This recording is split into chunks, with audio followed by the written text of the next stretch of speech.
Yo, what's up guys, it's King Sean here, and in today's video we got another top 30 visits update for the Washington Commanders, and I'll also be talking about some of the players that were at the Commanders local pro day a couple of days ago, and I'll be talking about the significance of those players and what those players offer. Before we get into today's video, make sure y'all leave a like down below, subscribe if you're not already subbed up, and turn on notifications. And with that out of the way, let's get straight into today's video. So these are all the players that participated at the local pro day a couple days ago, or at least some of them, because I can't fit all of them on one screen. So I'll just scroll down and show you guys all of the players, that participated, right? So this is about 1/3 of the guys that participated, and there's a lot of guys, and I'm not going to cover each and every single guy, right? So if you go on the Commanders X page, they have a tweet, and it literally has all the guys,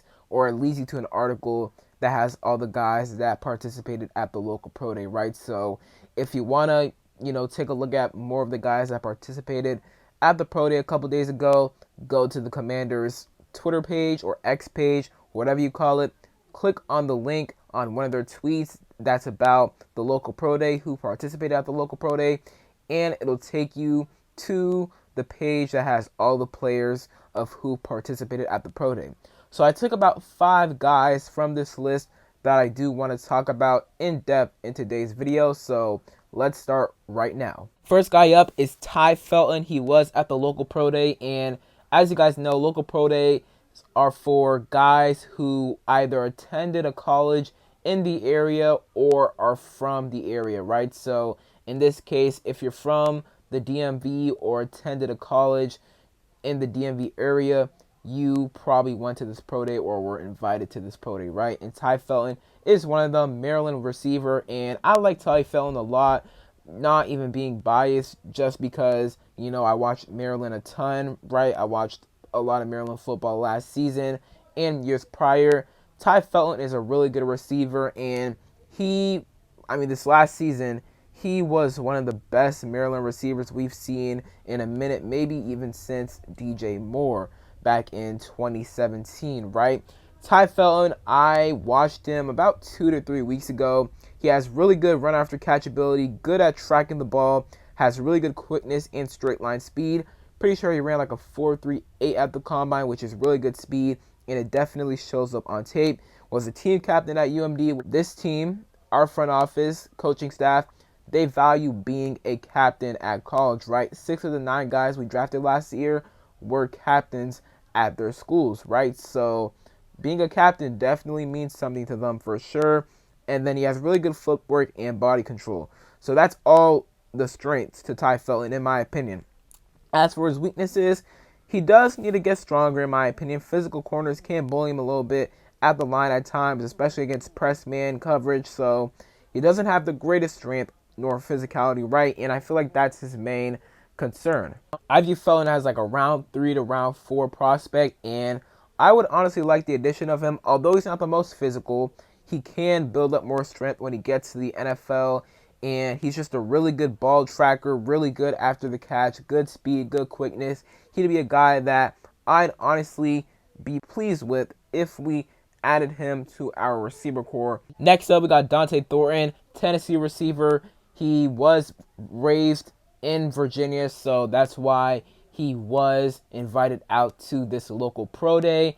And he is a guy who has tremendous size and tremendous speed. He ran a 4.3 at the combine at 6'5", 205 pounds. When you're that fast at that size, man, there's a place for you in the NFL, and I'm confident to say that there will be a place for Thornton in the NFL. The problem with Thornton is that he's a bit of a one-trick pony. Not even a bit. Like, he is a one-trick pony, to be honest with you.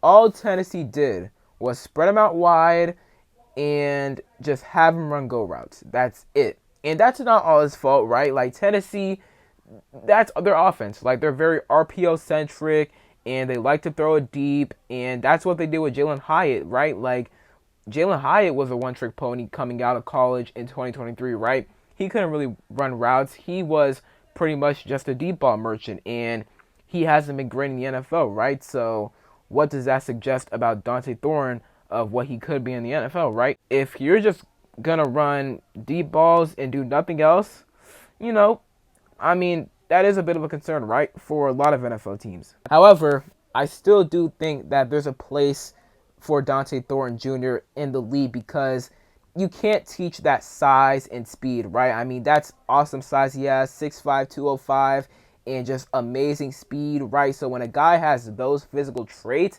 athletic traits, I mean, that's just amazing. Like, you would want that out of any of your receivers, right? So having a guy that can get behind the defense like Dante Thornton, he's also pretty solid after the catch, has pretty solid physicality, and possesses great ball tracking, right? So a guy like that, in my opinion, although he does not have a great route tree like at all, he can get behind the defense and he could develop a route tree in the NFL, right? Like, just because he was deep ball threat in college and just that doesn't mean he can't develop into more of a guy who knows how to run routes, pretty much, you know, have an expanded route tree in the NFL, right? So that's something to keep in mind as well. But I do think Dante Thornton has a place in the NFL, and we wouldn't need speed on this team. We do need more of that, and Dante Thornton would definitely provide that for us. Moving on, we have Kevin Winston Jr., and he's a very interesting safety prospect.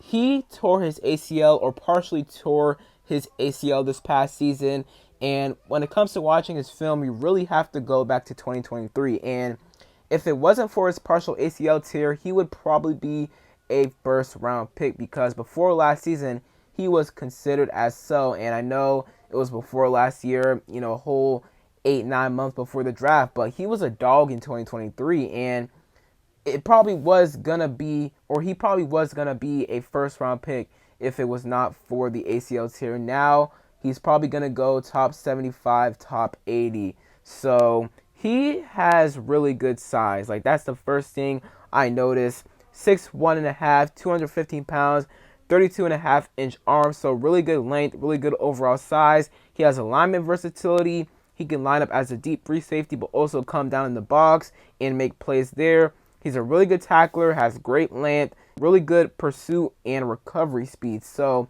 Kevin Winston, you see those traits. Those are really good traits right there, man. Now, he doesn't have the greatest instincts, right? So he could improve those. And not the greatest ball production. Only had one interception back in 2023. But he has really good traits. Traits that probably would have warranted him to be a first-round pick if it was not for the ACL tear. Now, I have not watched all of Winston's tape yet, so I do have to watch more of his tape.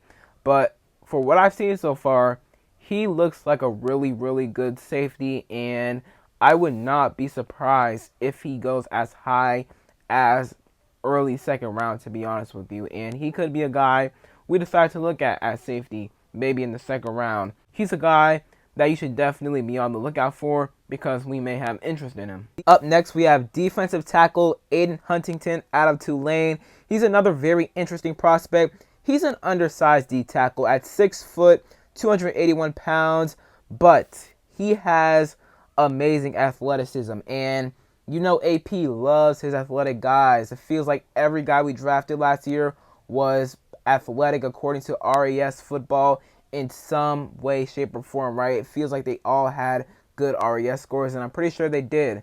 Jaylen and Johnny Newman did not test because, I mean, Jaylen didn't really have to test, and Johnny was dealing with a foot injury, but everybody else did, and they posted up good RAS scores, and Adin Huntington has a 9.64 RAS score. Benched 30 reps at the combine, 38-inch vert, 10.06 broad, which is really good, 4.64 40 at the combine, which is elite according to RAS football. And then he had a really good shuttle and a 3-cone. And the shuttle and the 3-cone are good indicators of your agility. And I mean, Adin Huntington, he put up a 7.46 3-cone and a 4.41 shuttle, which is really good. Like, both really good times for a D tackle, right? So this guy is pretty much super explosive. He is undersized, but super explosive, has really good toughness, pretty physical despite his size, right? 6 foot, 281. So this is a guy that hey man, if we feel like taking a D tackle, and we've shown a lot of interest in him, if we decide to select a D tackle and wait until day 3 to do so, watch out for Adin Huntington, because he could be a guy we decide to select. Next up, we have safety Jonas Sanker out of Virginia. We actually brought him in on a top 30 visit along with the local pro day, so he's going to count under the top 30 visit as well. I have not watched Jonas Sanker yet. I have not really gotten a chance to watch the safeties at all yet, besides a little bit on Nick Ammanwari, Kevin Winston Jr., guys like that at the top of the draft, but really haven't gotten a chance to watch mid-tier safeties like Jonas Sanker. So I'm going to read a quick scouting report on him. Versatile coverage defender, according to Bleacher Report. He has the ability to play at both the 2 high safety and nickel positions, so he can play at strong safety, free safety, and then at nickel, and also down in the box, which is kind of that strong safety role, right? He's very instinctual in coverage and has very good footwork, and he has a nose for the ball in the run game, which I really like to hear. We need more guys that really attack the ball and force turnovers in the secondary, and Jonas Sanker has that. He likes to go for the ball, and he's had a couple of forced fumbles at Virginia throughout his entire collegiate career there, right? He does a good job of coming up quickly and running his feet through tackles as well, so sounds like he's a really good tackler as well. So overall, just reading that scouting report on him, he sounds like a pretty solid safety who is probably going to go 4th round, maybe 3rd round, but probably 4th round. And we do have a 4th round pick, so if we do decide to take a safety, Jonas Sanker may be a guy we decide to take in the mid-rounds, 4th or 3rd round if we get a 3rd round pick, but probably 4th round. And then the last guy I want to talk about, who was not at the local pro day because he's not from the area or didn't go to college in the area, but we did bring him in on a top 30 visit. USC cornerback Jaylen Smith. So this is a guy who can play on the inside and the outside. He's undersized though, 5'10", 187 pounds, 29-inch arm length, right? So most NFL teams will probably view him as a slot or nickel only guy, right? But he does have the ability to play on the outside as well, and he was pretty good on the outside for USC. He has really good speed, ran a 4.45 in his back pedal, and can turn and run to avoid getting beat deep, right? He has pretty good makeup speed as well, has good eye discipline in zone coverage, and anticipates throws well in zone, has pretty impressive hands to get interceptions, and he's a willing run defender, right? Now, I mentioned he's undersized. Most teams, or a lot of teams, will view him only as a nickel cornerback, but I'm not saying we do, but we may also view him as a guy who can play on the boundary as well, right? He is not amazing in press man coverage, right? So that is something he could fix, and in man coverage in general, so that's something he could improve at. But against zone coverage, he has really good instincts and does a good job of reading the QB's eyes in zone coverage as well, right? So this is a guy who does have traits, but will his small frame, his small size, affect him in the NFL when it comes to where he could play, right?